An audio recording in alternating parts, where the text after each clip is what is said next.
एक किसी दूसरे व्यक्ति ने, विपक्षी ने उससे कहा कि आंखें नीची करो। और उसने कहा क्यों? तो इस बात पे उसने गाली दी, उसको अपमानित शब्द कहे।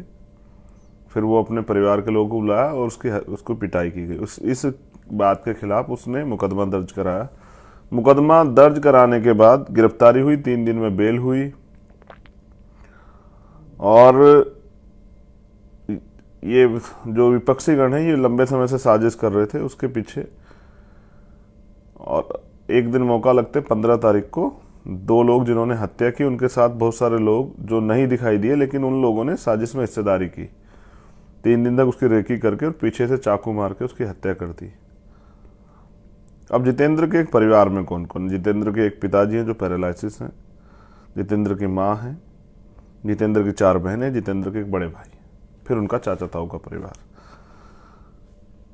अभी जितेंद्र अपनी तरफ से इकलौते व्यक्ति जो परिवार की देखरेख कर रहे थे। ये हुई जितेंद्र का मामला। बेसिकली अब पाली जिले पे हम लोग बात कर रहे हैं। आपने अक्सर राजस्थान चर्चाओं में सुना, कभी एक आईपीएस, अभी पिछले उसमें चर्चा, आईपीएस होते हुए उनको घोड़ी पे नहीं चढ़ने दिया गया।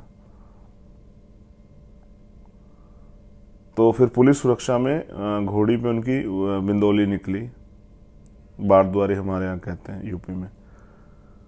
बड़े शर्म का विषय था। यानी कि आप नौकरी करके आईएएस आईपीएस बन सकते हैं, लेकिन जो सामाजिक गैर बराबरी राजस्थान में उससे पार नहीं पा सकते हैं। आपके लिए भी यही पैमाना है कि उससे आपको होकर गुजरना पड़ेगा। अब जब आज मैं वहां गया, एक ऐसा कड़वा अनुभव जिसको मैंने किताबों में पढ़ा, जिसको मैंने यूट्यूब पे देखा पुरानी वीडियो में, जिसको मैंने आम लोगों द्वारा सुना, अब वो मुझे वहां देखने को मिला। अब इतना गजब कि आप लोगों को सुन के आश्चर्य होगा कि मैं भी नहीं रह पाया कि आप लोगों को इस बारे में ना बताया जाए। ये मुझसे भी नहीं संभव हो पाया कि आपको ना बताया जाए, तो मुझे लगा कि आपसे बताना चाहिए। बताया गया ये कि उस गांव में पुरोहित समाज के लोग रहते हैं, जिनको पुरोहित मतलब वर्ण व्यवस्था में उनको ब्राह्मण कहते हैं, जाति व्यवस्था में भी उनको ब्राह्मण कहते हैं। मेरी किसी ब्राह्मण से लड़ाई नहीं है, मेरी तो लड़ाई सामंतवादी ब्राह्मणवादी सोच से है। बताया यह गया कि पुरोहितों के घर के आगे आज भी शेड्यूल कास्ट बैकवर्ड की जो महिलाएं हैं वो चप्पल पहन के नहीं गुजर सकती हैं।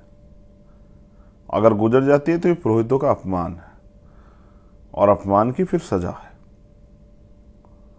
आजाद भारत है, तमाम संविधान ने अधिकार दिए हैं, फिर आप गांव में किसी के घर के सामने से पढ़ लिख के डॉक्टर इंजीनियर बन के, या फिर एक एजुकेटेड बेटी बहन होके माँ होके आप चप्पल उठा के चलेंगे, उस बेटे पे क्या गुजरती होगी जिसकी माँ को ऐसा करना पड़े या करने के लिए मजबूर किया जाए।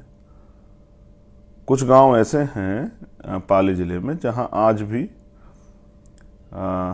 मोटरसाइकिल पर बैठकर आप नहीं निकल सकते हैं। मूछें रखना तो बहुत बड़ी बात है। एक और घटना पता लगी कि एक महिला ने राजस्थानी जो ड्रेस है वो पहन ली थी,